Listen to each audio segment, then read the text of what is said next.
കേരള സർവകലാശാലയിലേക്കുള്ള പ്രതിഷേധത്തിൽ SFI പ്രവർത്തകർക്കെതിരെ കേസെടുത്തു. 4 പേരെ അറസ്റ്റ് ചെയ്തു. സംസ്ഥാന പ്രസിഡന്റ് അനീശ്വരിക്കും ജോയിന്റ് സെക്രട്ടറി അഫ്സലിനും പോലീസ് ഹാജരാക്കാൻ നോട്ടീസ് കൊടുത്തു. സലിം മാലിക് തിരുവനന്തപുരത്ത് നിന്ന് ചേരുന്നു. സലിം മാലിക്, എന്താണ് നമുക്ക് ലഭിച്ച വിവരങ്ങൾ?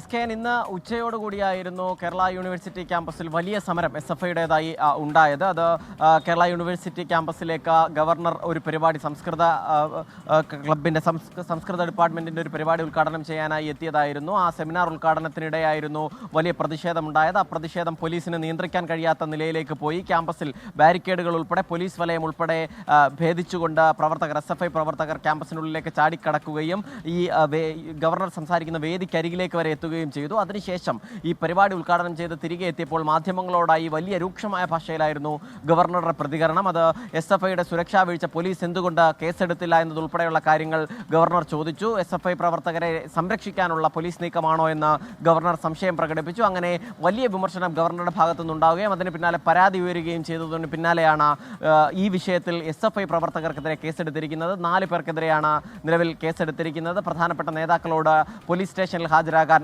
നിർദ്ദേശം നൽകിയിട്ടുണ്ട്. മാത്രമല്ല, ഈ വിഷയത്തിൽ SFI സംഘടിപ്പിച്ച സമരം എന്തിന് എന്നുള്ളതായിരുന്നു ഗവർണർ ഉയർത്തിയ പ്രധാനപ്പെട്ട ചോദ്യം. VC നിയമനത്തിൽ പ്രതിഷേധിച്ചും ഏകപക്ഷീയമായി നിലപാട് സ്വീകരിക്കുന്നു. ഒപ്പം തന്നെ കേരള യൂണിവേഴ്സിറ്റിയിലേക്കുള്ള വിജയിച്ചവരെ സത്യപ്രതിജ്ഞ ചെയ്യാൻ ഗവർണർ അനുവദിക്കുന്നില്ല എന്നുള്ളതായിരുന്നു SFIയുടെ ആക്ഷേപം.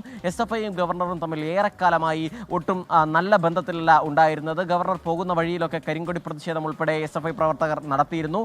അന്നും സമാനമായി പോലീസ് SFI പ്രവർത്തകരെ സംരക്ഷിക്കുന്നു എന്നൊരു നിലപാട് ഗവർണർക്കുണ്ടായിരുന്നു. ഇപ്പോഴും ഇന്നത്തെ സമരത്തിന് പിന്നാലെയും ആ നിലപാടാണ് ഗവർണർ ആവർത്തിച്ചത്. അതുകൊണ്ട് തന്നെ വളരെ വേഗത്തിൽ തന്നെ SFI പ്രവർത്തകർക്കെതിരെ പോലീസ് കേസെടുത്തിരിക്കുന്നു. ഹാജരാകാൻ നിർദ്ദേശവും നൽകിയിരിക്കുന്നു. അപ്പോഴും ജാമ്യം ലഭിക്കുന്ന വകുപ്പുകളാണ് നിലവിൽ ചുമത്തിയിരിക്കുന്നത് എന്നുള്ളതാണ് പ്രധാനപ്പെട്ട കാര്യം. SKN. Thank you. സലിം മാലിക്കാണ് വിവരങ്ങൾ നൽകിയത്.